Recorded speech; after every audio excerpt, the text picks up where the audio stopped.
को चंचकता करी खसी पारिबे नाही। आमे आपनकटू एइटा चाहूचु जे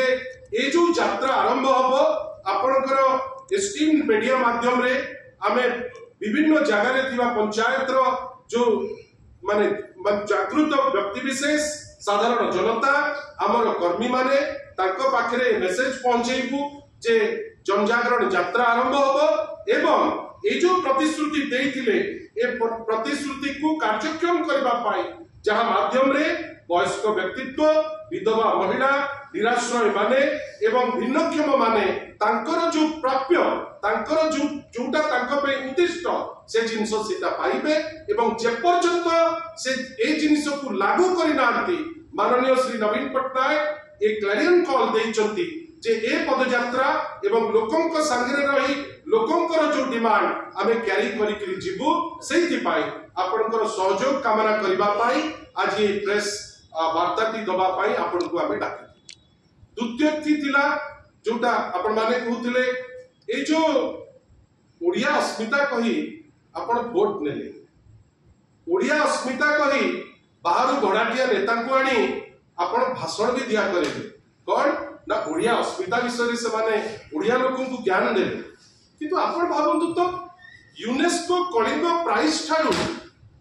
आउ को प्राइस अछि जो प्राइस प्रत्येक व्यक्ति विशेष ओडिसा रो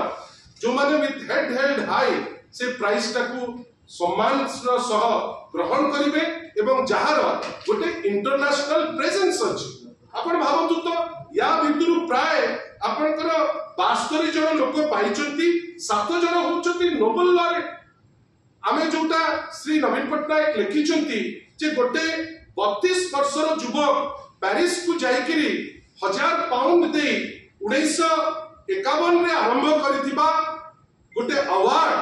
जो अवार्ड 50 वर्ष परे बंधुगण आपनकर सहयोग एति पे कामना करूछु 51 रो 2002 पर्यंत जो जिनिस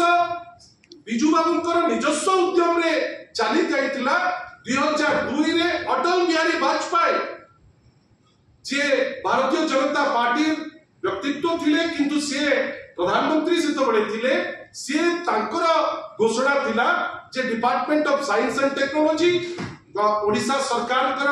आपनकर ओडिशा सरकार ओ कलिंग फाउंडेशन ट्रस्ट मिलित भावे ए अवार्ड के दबो आमे आश्चर्य गोटे स्वच्छ अर्थनीति आमे छाड़ी करी आस्तिलु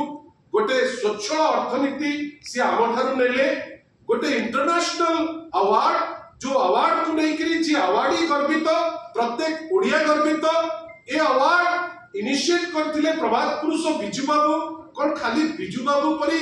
बिजू बाबू तो को दलर नुहे से ओडिसा प्रभात पुरुष जेहेतु से आरंभ करथिले याकर एते असहिष्णुता आज तक आपण फंड करबा को बंद करबा पे उद्यम करचंती जोथि पाए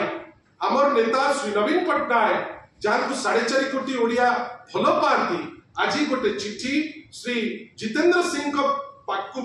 पठेइचंती जे साइंस एंड टेक्नोलॉजी मिनिस्टर जे एमिति भूल न करा जाऊ काई जदी मोस्ट डिजर्विंग अवार्ड किछि थिबो सेटा होची एई अवार्ड ताकू केमती कैरी करिवे से दिगरे चेष्टा करबा पाई गोटे चिट्ठी लिखिचंती एवं आमे आशा करूछु ए सरकार रंग बदलेवा सरकार केवल रंग बदलेवा जो सरकार जानिछि से रंग बदले छाड़ी बेले बेले किछि सेंस रे जिनस को आगांतु खाली कटु टिप्पणी देले आपन को लोक ग्रहण करिवे गोटे पटे आपण प्रतिश्रुति पालन करि परनांती अन्य पटे जो प्लांट रे आपण आज शासन व्यवस्था को आछंती ओडिसा रो लोकन को द्वाही देई ओडिया अस्मिता ऊपर एटलीस्ट जो कमिटमेंट करथिले ताकू तो ऑनर करंतु आमे आपनकर सहयोग पुनी थरे चाहूछु ए जिनिस को लोकन को पाखरे पहुंचेबा पाई।